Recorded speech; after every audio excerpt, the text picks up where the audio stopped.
এই যে আজকে আপনারা লোকটারে মারলেন, ওর যে একটা পরিবার আছে, ওর যে একটা ফ্যামিলি আছে, এটা কি আপনারা একটু দেখলেন না ভাই?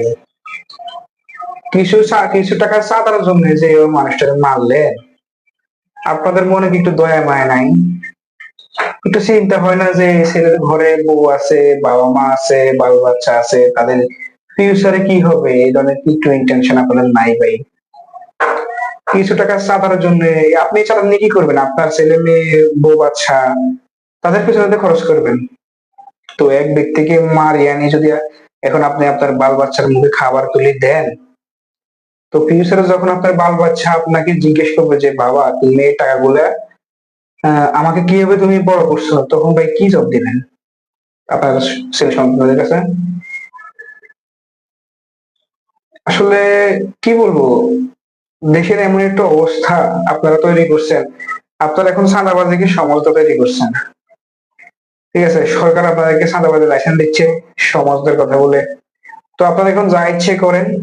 ইনসাফের কথা বললে তো আপনাদের শরীর জ্বলে, ইসলামী আইনের কথা বললে আপনাদের শরীর জ্বলে, কিছু নারীবাদী আছে ওদের শরীর জ্বলে, কিছু পুরুষ আছে ওদের শরীর জ্বলে, কারণ ওরা তো চাঁদাবাজি করতে পারবে না।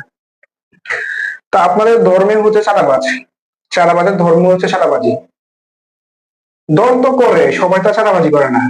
একটা দলে সবাই আর খারাপ না, সবাই খারাপ হলে তো সরকার গঠন করা যায় না। ভালো খারাপ মিলিয়ে একটা দল।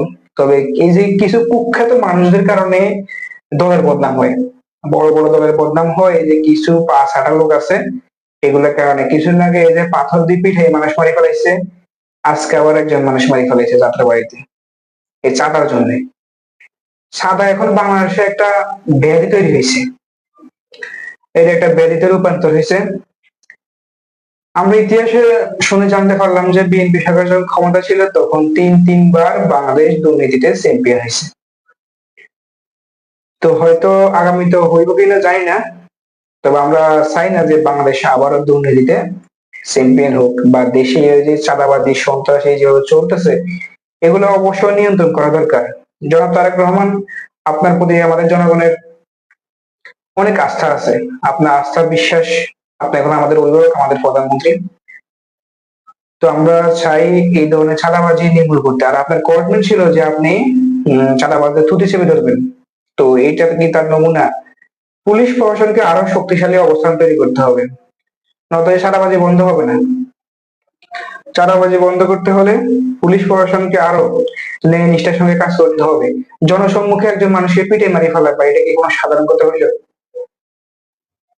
নতুন বাংলাদেশে আমরা তো এগুলো দেখতে চাই না। চাঁদার জন্য মানুষ মারি ফেলানো হয়, এটা কি প্রতি বছর এই যে রাজনৈতিক প্রতিহিংসার কারণে আমাদের দেশে প্রতি বছর কত মানুষ যে মৃত্যুবরণ করে, তার তো কোনো হিসাব নাই। কয়টা নিউজ খবরে আসে ভাই? সব নিউজ তো খবরে আসে না। সরকারি যে রেজিস্টার বুক থাকতে সবকিছু লিপিবদ্ধ হয় না। সারা দেশে যে একটা চাঁদাবাজি শুরু হয়েছে, এগুলো বন্ধ করেন, এগুলো বন্ধ করেন, সারা দেশ আগাইবো না। আমরা চাই বাংলাদেশ বিশ্বের বুকে মাথা উঁচু করে দাঁড়াবে। আমরা একজন বাংলাদেশের নাগরিক হিসেবে নিজেকে গর্বিত বলতে পারি যে আমি একজন বাংলাদেশের নাগরিক। তো সবকিছু মিলিয়ে এইসব চাঁদাবাজিকে ঠাঁই দেন বাংলাদেশে না হয়, সেদিকে লক্ষ্য রাখা উচিত। জনগণের লক্ষ্য রাখা উচিত, পড়াশোনার লক্ষ্য রাখা উচিত। সরকার তার দেওয়ার সঙ্গে কাজ করবে বলে আমরা মনে করি।